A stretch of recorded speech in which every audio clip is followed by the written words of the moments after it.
Hi, my name is Arieli. I'm sitting here with my mom, Silvia. The date is May 12th, 2020, and we are recording this interview in Chicago, Illinois. Hi. Hi, Mom. My first question for you is how have you been feeling about not being able to see all of your children and grandchildren during this pandemic? Well, it's kind of sad. I miss everybody. Our weekly get-togethers, game night, or what have you. It's hard, but I know it's better for all of us to stay away from each other, just to be on the safe side. Okay. Have you thought much about the impact it will leave on and on our society once it's all over? Oh, I think it'll impact drastically. I think people will be afraid to go out to eat or just be afraid of anybody sneezing or coughing. It's scary. It's scary because I'm out in the workforce and I know how we are at work. You can't, you have to social distance, and it's really hard because you want to talk to somebody other than your own family members. Right. So my third question for you is, do you remember what was going through your head or your mind when you first saw me? Well, yeah, like you had a lot of hair. I'm like, oh my God, you had a lot of hair. I'm like, who is this kid? This one doesn't belong to me.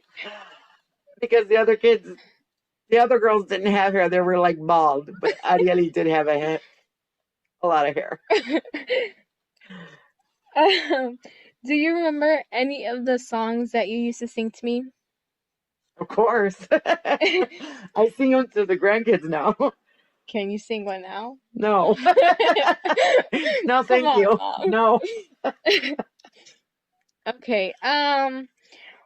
What were the hardest moments you had when I was growing up?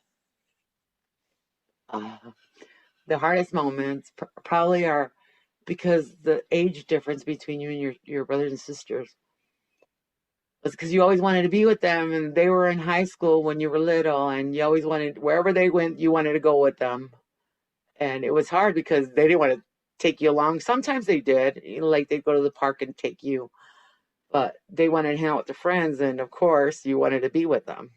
So that it was hard sometimes because, like I said, you wanted to be with them and not with us, me and your dad. But and the kids wanted to be with their friends. But then, like I said, sometimes they take you along.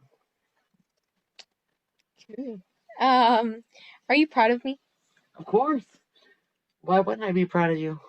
Oh, why are you proud of me? Because you're a very hard worker when it comes to schoolwork, school work, and I think you got a good head on your shoulders when you want to. I believe you can do anything you want because of that. Because you don't procrastinate. You get right on it and get it done. Um, how was raising three children as a single mother? It was hard. It was hard because childcare, but I found a way. I worked part time, and then my second job, I was able to be with. They were able to be with me because we did the after school program at their elementary school, so they were allowed to be with me.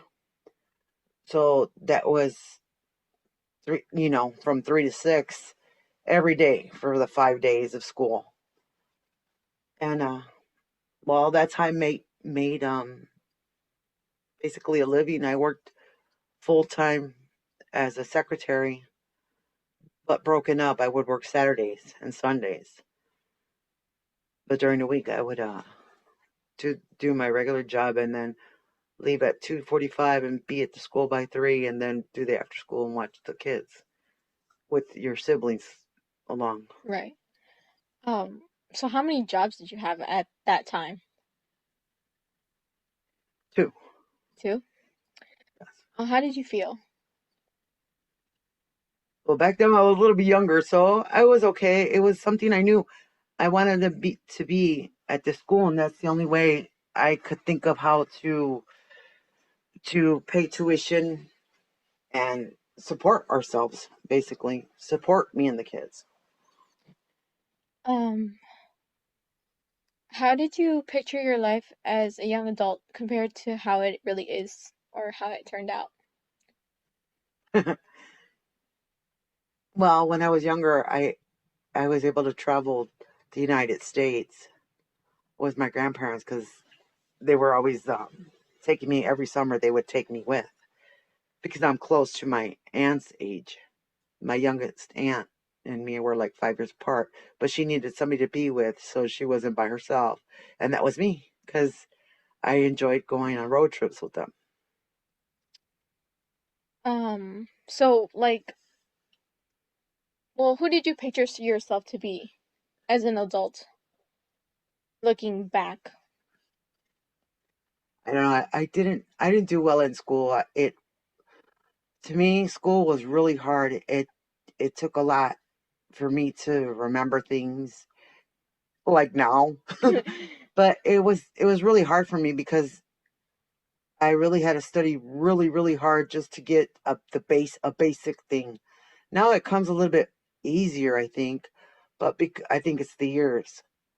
You learn how to focus better, or, you know, Right after hearing them so often.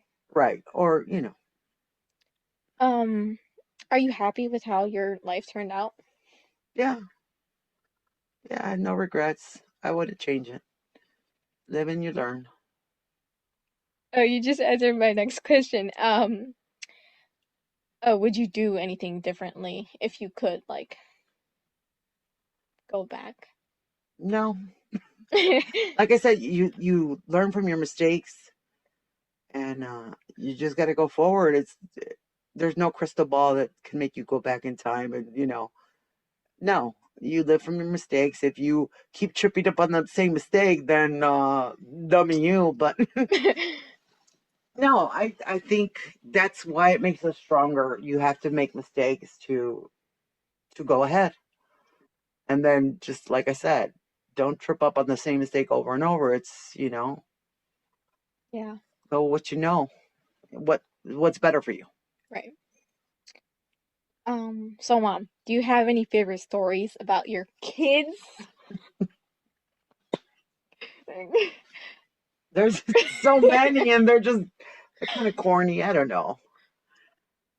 One of my favorite times. It's a time. It was we were on the block, and we know everybody on the block. So somebody opened the pump, and you had to be like two or three, and your brothers and sisters, of course, were teenagers. But we all got in the pump, and we it was just a really really good day. I just felt so. I don't know. That's one of my memories, one of my best memories. I know it was a really good day. We had so much fun. Um, how do you feel about the fact that 2 years from now, I won't be at home anymore? I'll be an adult. I'll be out of here. I'll be back. Well, I'm not. It doesn't scare me. I all this time growing up, parents prepare kids for school for to do better. I don't want you to be afraid to live your life. I want you to spread your wings and fly. I don't want you to be in a hole. I don't want you to be scared of the world. Yeah, I want you to learn new things. I want you to succeed. I want you to be a good person. That's the most important to me. Be a good person. Be be humble. You know what I'm saying? yeah, Be humble. Don't forget where you came from. We're not rich. We're not poor. We're just right. we're average, and but you should be a good person. That's the most important thing. And don't forget about your faith. That's what you were taught. And I want you to continue going to church every week like we do. No excuses. It's 1 hour. 1 hour Yeah. of your week. That's very important to me. Um,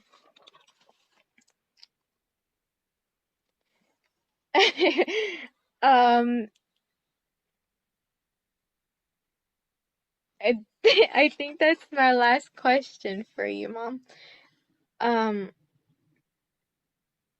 is there like anything that you like, um, as a little girl, do you remember anything like that stuck with you until right now? When I was younger or teenage, what have you, my favorite thing to do is read. And none of my kids have that. None of them want to pick up a book or just pick up anything. I used to be able to pick up anything and read it. It didn't matter to me. I love to read, learn new things. Your mind transforms to a different world when you read different stories. And but now I guess it's Netflix I'm into. I the different documentaries or the different cultures interest me. I think it's important to know because there's so many people, different diverse people in the world, and it's a good thing. So I think that's what I remember when I was little, reading all the time, and regardless of what it was, I enjoyed it. Right. Um, well, thanks, Mom, for talking to me, and telling me everything I wanted to know. So thanks. Oh, you're welcome. I love you. I love you too. All right. Bye. Thanks. Bye, guys. Bye. Now.